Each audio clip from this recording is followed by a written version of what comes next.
Hello, everyone. Thanks for joining us for a presentation about AlaskaNow. I'm Graham Gadze, and I'll go through the first part of the presentation.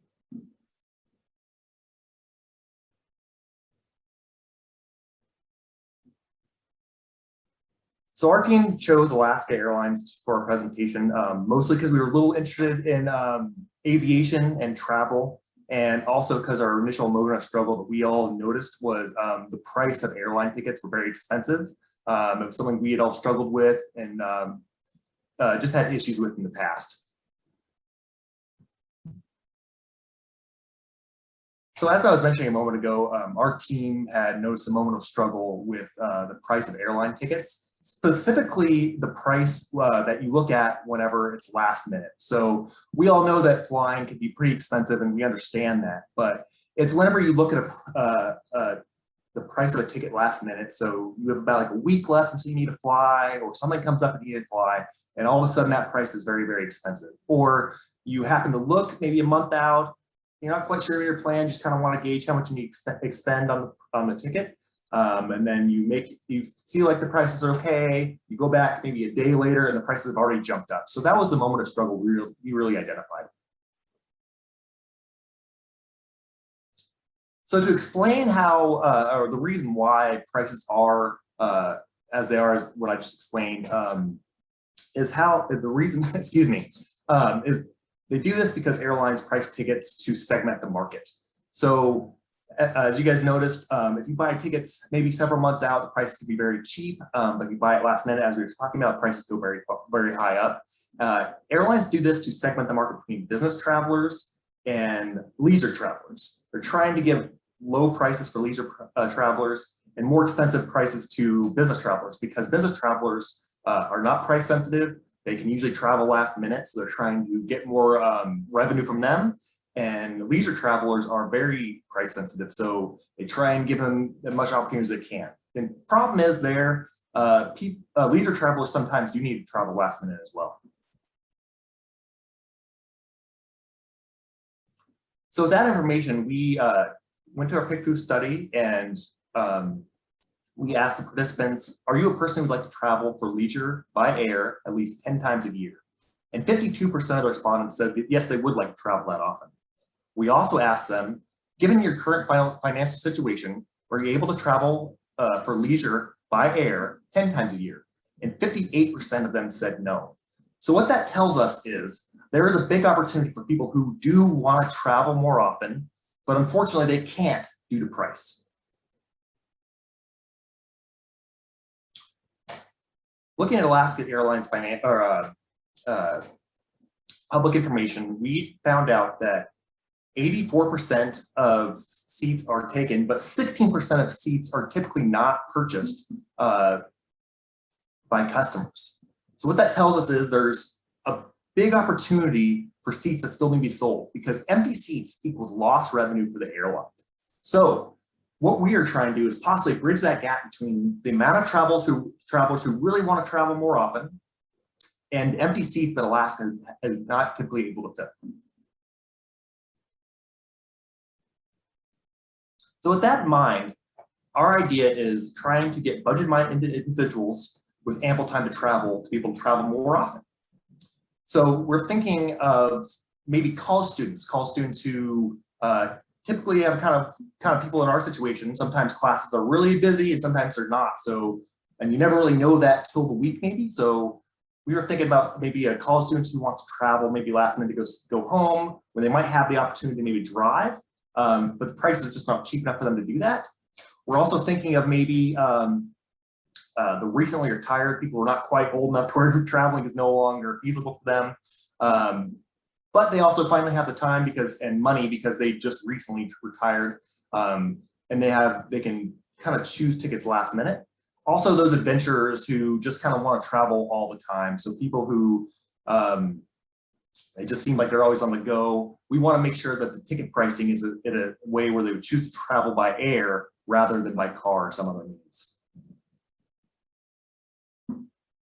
So with that said, the jobs to be done here is allow leisure travelers to purchase airfare last minute at an affordable price without compromising on the airline's ability to still make money and a profit. And I believe that concludes my section of the presentation. I'd like to hand it over to Lakin. Thank you, Graham. My name is Lakin, and I'll be introducing our service, AlaskaNow. AlaskaNow is a subsidiary of Alaska Airlines that will help Alaska Airlines fill those empty seats on flights while also benefiting the customer with low-cost airfare.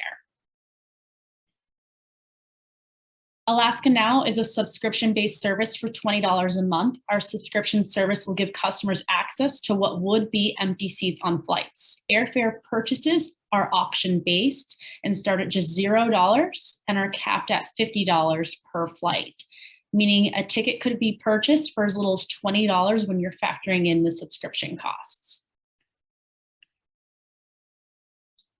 AlaskaNow's service will be available via Apple's App Store or through Google Play. As you can see here, our user-friendly app makes it easy for customers to browse the desired destinations and place bids on flights. Our app also allows customers to view their upcoming trips as well as their previous trips. Users will be notified when a bid is won so that they can plan their next adventure. Our team wanted to make sure that the service we designed created value and that the job to be done that we were targeting really were problems for customers. Our initial survey we conducted helped us identify and solve these problems. Our survey results show that customers prefer the flexibility to name the price of airfare. Customers also valued being able to purchase airfare directly from the airline versus a third-party website, and the ability to use loyalty points and the ability to upgrade seats were two additional factors customers valued based upon our surveys. Here you can see the results from our initial choice-based conjoint survey. As we mentioned before, customers prefer the flexibility regarding price, what websites were used to purchase the airfare, the use of loyalty points, and the ability to upgrade seats if they desire to do so. Survey results show that AlaskaNow to be the preferred service over its competitors when we tested the following attributes. Customers' ability to name the price of their tickets, which is at the top, which is shown by the data at the top of this slide, and at the bottom of the slide, it's the ability for customers to buy their tickets directly from the airline. Here are our survey results continued. AlaskaNow is the preferred service for customers' ability to use loyalty points to purchase airfare at the top, and the ability to upgrade their seats if they desire to do so at the bottom. Even at a price point at 33% higher than its competitors, surveyors still chose AlaskaNow, price being the most important attribute that we tested. Our team conducted a second CBC survey, but this time with AlaskaNow's true price. We compared our service to a well-known competitor of ours, Expedia.com. Customers prefer the transparency of AlaskaNow's pricing along with the other perks previously mentioned. With roughly the same sample size as our first survey, we noticed fewer respondents chose the none option. We believe this is a direct correlation to the affordability of AlaskaNow's services. And also the gap between AlaskaNow and our competitor, Expedia.com, increased significantly, favoring AlaskaNow. And here you can see that AlaskaNow's most important attribute was the overall price of our service. Customers were more drawn to our service by the overall price when compared to our other attributes. However, the other attributes that we tested were roughly tied for importance. And I am going to pass this on along to Megan now. Hi, my name is Megan. I'll be going over some switch dynamics and risk mitigation strategies. So our solution, AlaskaNow, will create demand because there's enough push and we generate a lot of pull. And those push comes from those moments of struggle that Graham went over. It's the frustration with the high price of airfare, the inability to fly as frequently as you wish. And it's, if you have that standby option, it's that frustration of just waiting at the airport all day to get on a flight. Now, our pull lies in the AlaskaNow capabilities. So first of all, you name the price of the ticket and you get to bid. It's capped at $50. Now, customers are also buying directly from the airline, and this gives them a sense of security. And because they're buying directly from the airlines, they have the ability to upgrade their seats and to use and collect loyalty points to their next flights.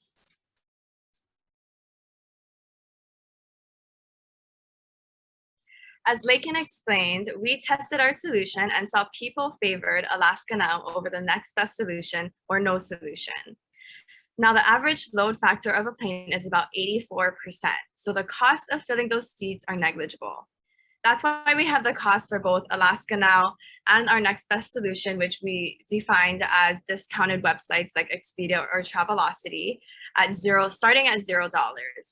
Now, for scenario purposes, let's just say this customer flies once a month.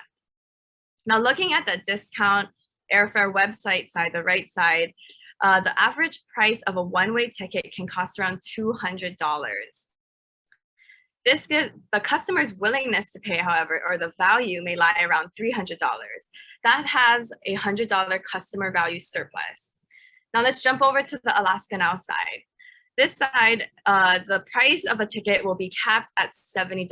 Now that's $20 for the monthly subscription fee and $50 capped bidding price. With AlaskaNow's features, as I mentioned previously, customers value this and are willing to pay $400. That is a $330 customer value surplus. That means our runway, our total value surplus, is larger than the next best solution, and therefore we're considered the best value.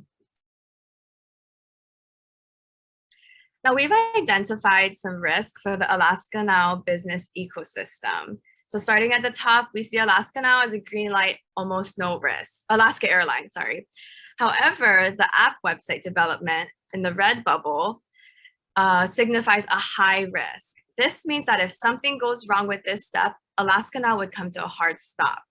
Now, flowing through, going on to ad agencies, this displays moderate risk because our success depends on some of the marketing, the ad agency's success.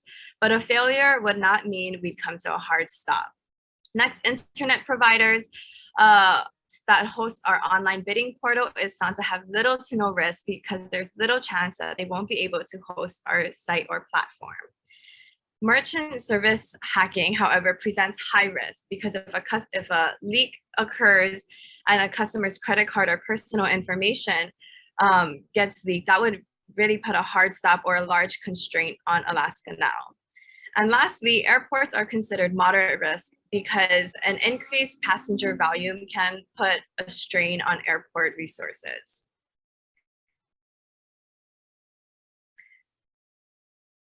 And lastly, just going over some risk mitigation strategies for the app development and our ad agencies. You know, Alaska Airlines is a huge company with a lot of resources. So our reliance on a third-party company to develop our online bidding portal can be subtracted. We can take that out of the line. The constraint can be resolved by eliminating that, and Alaska Airlines use their resources and their robust IT division to develop this app and make sure it's up to par with our standards. Next, hacking.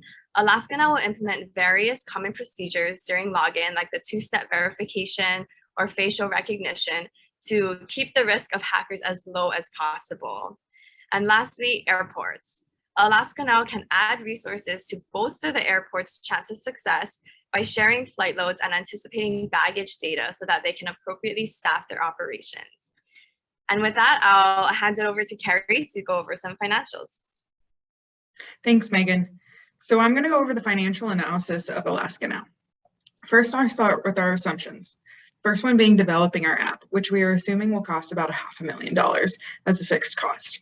Second, our marketing costs would be about $500,000, a fixed cost at the very beginning of AlaskaNow's launch.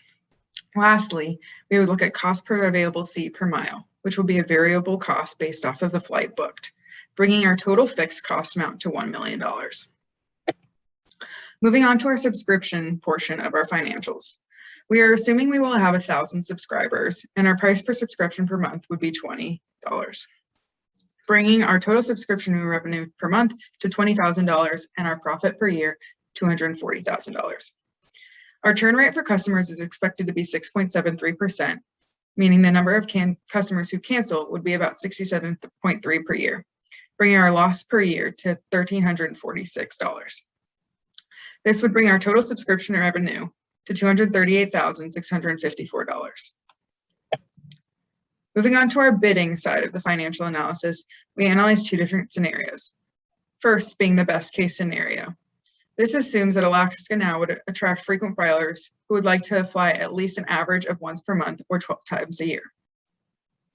Our monthly bidding revenue would be $25,000, and that therefore our yearly would be $300,000, bringing our total bidding revenue for our best case scenario to $300,000.